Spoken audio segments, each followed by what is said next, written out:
Okay, so I am going to start reading on page 14 where it says the highlight of my day. The highlight of my day had been receiving a postcard of the night lights of Las Vegas from Grandpa Berghoff. He'd blown town earlier that week for his annual vacation. In scratchy scribbles, the postcard read, "Dear Rainbow, Vegas sure beats the riverboats in Kansas City. Won $440 on the slots and met a sexy widow named Clementine at the hotel's all-you-can-eat buffet. They have 8 kinds of Jell-O. Wish me luck. XOXO, Grandpa. P.S. Take care of your brother." Maybe Finn is right, I thought. Maybe I need to get out more. Splotchy clouds had softened my hometown, and afternoon sprinkles had chased people off the cracked sidewalks and pitted streets. All the better for avoiding those wreck on the highway looks and the question tucked inside of questions. Since Gallen's death, I'd quietly pushed away my choir and soccer buddies, my school counselor, and the youth pastor. Finn and Grandpa took my calls, and they turned away visitors. Aside from Finn's hints about Indian camp, my family had never pushed. Eventually, other people backed off too, and I fell off my regular circles, but I knew folks were curious about how I was doing.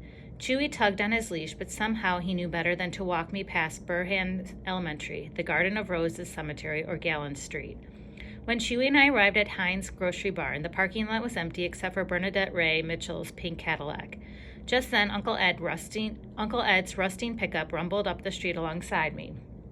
He leaned out the window and called, "If it isn't my favorite Rugrat." Uncle Ed looked good. Not too pink, not too puffy. Not since he'd gotten serious and regular about going to AA. "Doing a little shopping?" he asked. "Thinking about it," I replied. "That's my girl." He saluted me and smiled, showing off his gold front tooth. "Take it one day and all that," he added as the truck rolled on its way. A few steps later, I tied Chewy's leash to a bike rack and vowed to start small on my first expedition to the store in months. Dog treats and a cherry Coke. The whoosh of the automatic doors alerted store clerk Lorelei of my arrival. Her eyebrows' high stare almost made me miss my camera. I could imagine her on the phone the minute I left. Rain Berghoff sighting, aisle 6. Marching to paper products and pet food, I grabbed a box of bone-shaped dog treats and then turned up frozen foods. Before I knew it, Bernadette Ray had spotted me. She was resting one hand on her grocery cart and rummaging through frozen turkey pot pies with the other. As I strolled by, Bernadette Ray gave me the once-over and said, "Your ends look a tad ragged, Rain. When's the last time you were in for a trim?" "I'll try and stop by the salon next week," I answered, not stopping to chat. Only Lorelei stood between me and the exit. I wondered why I'd been so tense. That's when I found myself standing at point-blank range in front of the person I least wanted to see. If life had been a video game, I would have exploded in frozen foods. As it was, I almost dropped my dog treats. I spent the last few months trying not to think about Gallen, only to run smack into his mother, Della Owen, Mrs. Owen, even to her grown-up friends, on my first excursion in months. She was holding a box of English tea and, as always, wearing tailored gray. Her blonde hair looked professionally styled. It's common knowledge that she never lets Bernadette Ray touch it. "Hello, Cassidy Rain," Mrs. Owen said. "I've been meaning to talk to you." I raised one hand in a wave, trying to figure out why. I heard about her recent failed run for mayor, and I knew she had already been campaigning for the rematch. But I hadn't actually heard Mrs. Owen's voice since her 3 phone calls to Gallen on New Year's Eve. My only consolation was that at least Mrs. Owen and I weren't alone in the grocery aisle. I mean, what could she say with Bernadette Ray still within listening range? "Bernie," Mrs. Owen added, glancing over my shoulder, her voice cooler than anything in the freezers, "if you'll excuse us." I should have expected that.